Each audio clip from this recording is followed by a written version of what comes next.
An ancient Chinese proverb says, "When the winds of change blow, some people build walls and others build windmills." And with the demand for engine electrification and the introduction of Industry 4.0 technologies, there sure is a lot of wind blowing through the manufacturing industry.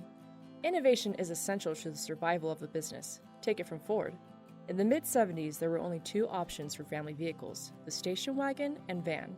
Two Ford employees, Lee Iacocca and Hal Sperlich, recognized the need for an efficient family vehicle and began developing the minivan.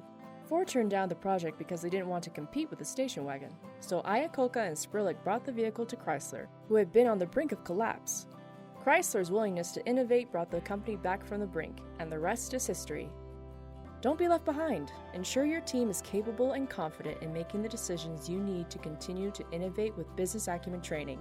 Check out our free webinar on Thursday, May 20th, where we'll teach you how to get the most out of an earnings call, break down GM's latest earnings, and help you make better business decisions. Visit acumenlearning.com to register.